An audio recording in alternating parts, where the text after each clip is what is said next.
Good morning to all of you. और आज 10th class में हम लोगों को एक नया चैप्टर पढ़ना है केमिस्ट्री में। साइंस का पार्ट है ये, रासायनिक अभिक्रिया एवं समीकरण। और यहाँ पर थोड़ा सा अभिक्रियाओं के बारे में हम लोगों ने 9th क्लास में भी हम लोगों ने चर्चा की थी, पर अब थोड़ा सा उससे आगे बढ़ेंगे और थोड़ा इक्वेशंस को भी पढ़ना सीखेंगे और एलिमेंट्स के बारे में देखेंगे कि किस तरह से एलिमेंट का रिप्रेजेंटेशन किया जाता है। तो आप परिवर्तन के बारे में तो थोड़ा बहुत जानते हैं कि दो तरह के परिवर्तन होते हैं, एक भौतिक परिवर्तन कहलाता है, एक रासायनिक परिवर्तन कहलाता है।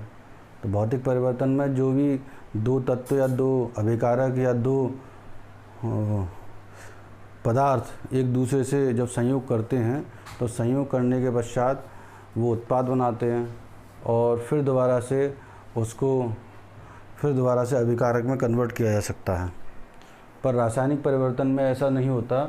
जब दो या दो से अधिक तत्व संयोग करते हैं तो वो उत्पाद बनाते हैं और उत्पाद के जो गुण हैं, रासायनिक गुण जो होते हैं, वो उनके जो रिएक्टेंट है, जिसको अभिकारक बोल रहे हैं, रिएक्टेंट से बिल्कुल डिफ़र होते हैं, अभिकारक से बिल्कुल भिन्न होते हैं।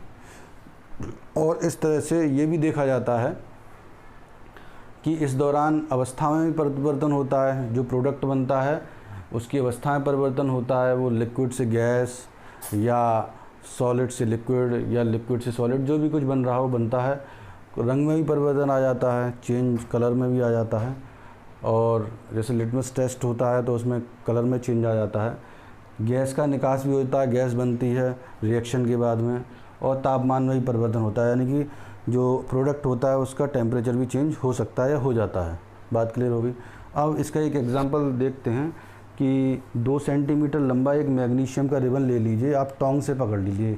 केमिस्ट्री लैब में एक टोंग होता है, चिमटी, उससे पकड़ लीजिए जिससे कि आपके हाथ ना जलें, और उसे स्प्रिट लैंप के बर्नर के सामने रखिए।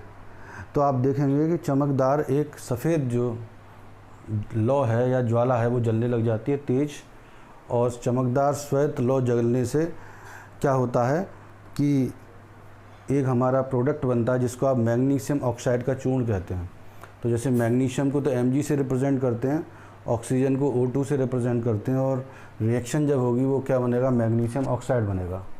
तो इस तरह का जो परिवर्तन है इसको रासायनिक परिवर्तन कहेंगे बच्चों।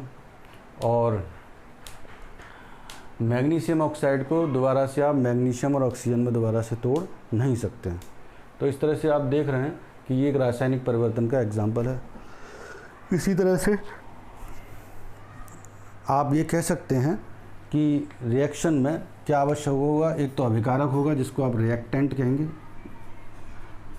दूसरा भी अभिकारक होगा रिएक्टेंट, और उसके बाद क्या बनेगा, आपका प्रोडक्ट बनेगा। ये basic structure of the reaction है। अब एक और एग्जांपल देख सकते हैं कि यदि हम सांस लेते हैं तो सांस लेने के दौरान ऑक्सीजन का ग्रहण करते हैं और ऑक्सीजन ग्रहण करने से कार्बन डाइऑक्साइड गैस बाहर निकालते हैं।